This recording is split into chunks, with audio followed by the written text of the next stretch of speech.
माननीय राघव चड्ढा जी 6 मिनट।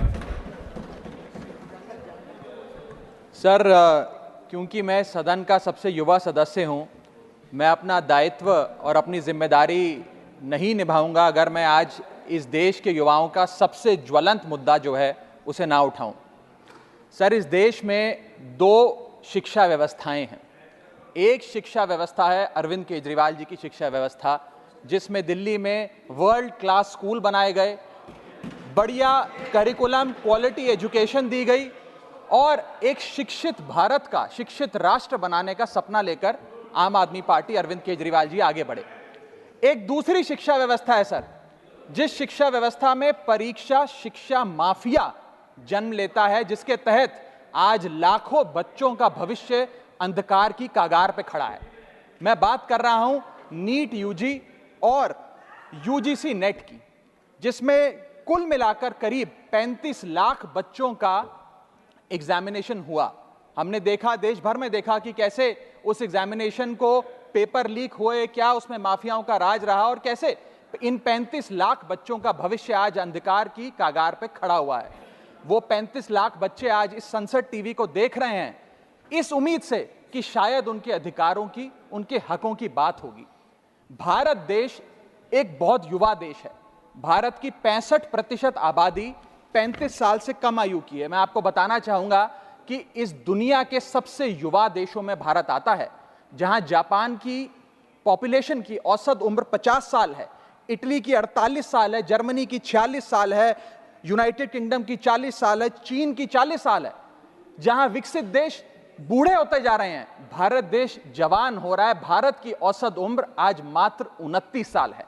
लेकिन हमने इस युवा भारत के लिए किया क्या? मैं आपको बताना चाहूंगा कि भारत में दुनिया की सेकेंड हाईएस्ट स्टूडेंट पॉपुलेशन है। अगर आप प्राइमरी, सेकेंडरी और हायर एजुकेशन को जोड़ लें तो कुल मिलाकर 31 करोड़ आबादी भारत देश की स्टूडेंट्स कहलाती है, यानी कि पढ़ाई लिखाई का काम करते हैं। लेकिन उन युवाओं के लिए हमने किया क्या? मैं बताना चाहता हूं कि इस व्यवस्था ने, सरकार ने उन लोगों के लिए क्या किया। 2 आईपीएल हैं सर इस देश में। एक आईपीएल है जिसमें गेंद और बल्ले का खेल होता है, जिसे कहते हैं इंडियन प्रीमियर लीग, और दूसरा आईपीएल है जिसमें युवाओं के भविष्य के साथ खेल होता है, जो है इंडियन पेपर लीग। और आज मैं उसकी पूरी सूची लाया हूं कि कैसे युवाओं के भविष्य को सिक्योर करना तो छोड़िए, उसे बर्बाद करने का काम किया गया।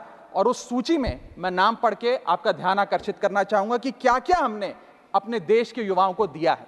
पहला, व्यापम स्कैम। दूसरा, यूजीसी नेट पेपर लीक। तीसरा, Telangana secondary school certificate examination Hindi paper leak. Assam HSC-LC general science paper leak. Uttar Pradesh लेखपाल recruitment exam paper leak. Rajasthan forest guard recruitment exam paper leak. Bihar public service commission exam paper leak. Gujarat head clerk exam paper leak.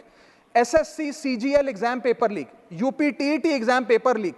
Rajasthan university paper leak. UP PSC paper leak. Maharashtra HSC exam chemistry paper leak. UP police constable qualifying exam paper leak. REET यानी कि Rajasthan eligibility examination for teachers paper leak. Haryana police constable exam paper leak. Himachal Pradesh police constable exam paper leak. Railway recruitment board group D exam paper leak. Orissa teacher eligibility test paper leak. Assam police recruitment exam paper leak. Bihar board का 10वीं कक्षा का भी examination paper leak. Telangana SSC exam paper leak. Karnataka SSC-LC exam paper leak. Delhi university law entrance exam paper leak. Jamia Millia Islamia entrance exam paper leak. UP board exam mathematics और bio का paper leak. Rajasthan teacher recruitment exam paper leak. और इस साल का NEET का 2024 का paper leak. माननीय राघव चड्ढा जी, ये ऑथेंटिकेट करके आप यहाँ मैं दूंगा सर, सारी रिपोर्ट दूंगा। थैंक यू सर, आज हम अपने देश के युवाओं को एक अच्छी शिक्षा व्यवस्था नहीं दे पाए, नौकरियां नहीं दे पाए, बेरोजगारी चरम पर है, ऑर्गेनाइज सेक्टर की बेरोजगारी चरम पर है और अनऑर्गेनाइज सेक्टर की तो आंकड़ों की क्या बात करी जाए। सर मैं इन स्टूडेंट्स की पीड़ा इसलिए भी समझता हूं क्योंकि मैं खुद स्टूडेंट रहा हूं। इस देश की सबसे one of the most competitive examination chartered accountancy को क्लियर कर यहां पहुंचा हूं। सर, मुझे पता है कि क्या पीड़ा होती है जब सालों की आपकी मेहनत पर पानी फिर जाए क्योंकि एक एग्जामिनेशन, एक पेपर लीक हो जाता है। तब सिर्फ दिल नहीं टूटता, विद्यार्थी एक इंसान पूरा टूट जाता है, उसका मनोबल टूट जाता है। आज उस मनोबल को हमें सबको मिलकर एड्रेस करने की आवश्यकता है। और आज मैं उन युवाओं की ओर से नीट से संबंधित उन 35 लाख स्टूडेंट्स की ओर से सरकार से 5 सवाल पूछना चाहूंगा। और वो पूछने से पहले ये बताना चाहूंगा कि एनटीए, जो जिसे नेशनल टेस्टिंग एजेंसी का नाम देके जिसका गठन किया गया था कि वो युवाओं के भविष्य के लिए कुछ कारगर कदम उठाएगी, एक ट्रांसपेरेंसी से एग्जामिनेशन कराएगी, उस एनटीए का फुल फॉर्म आज नो ट्रस्ट एनीमोर हो गया है।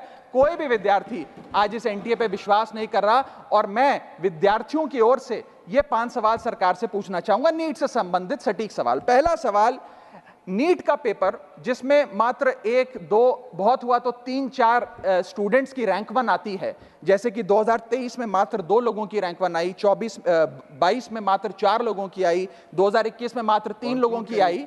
जब इतने कम स्टूडेंट्स की रैंक 1 आती है, तो इस साल 2024 के नीट के पेपर में कैसे 67 बच्चों की रैंक 1 आ गई, जबकि फैकल्टी और टीचर्स ये मानते हैं कि बहुत मुश्किल पेपर था। सर मेरी पार्टी का समय बचा हुआ है सर, प्लीज मेरे को 2-3 मिनट दे दीजिए। नहीं सर, 4 मिनट 5 मिनट भी नहीं हुए सर, वक्त दे दीजिए please. Conclude with in sir 1 minute conclude, otherwise I will move. Sir वक्त ऐसे मत दीजिए कि भीख लगे सर, वक्त ऐसे मत दीजिए कि ठीक लगे, बाकी जो आपको ठीक लगे। सर मेरा दूसरा सवाल, कैसे मैथमेटिकली इम्पॉसिबल नंबर स्टूडेंट्स के आते हैं?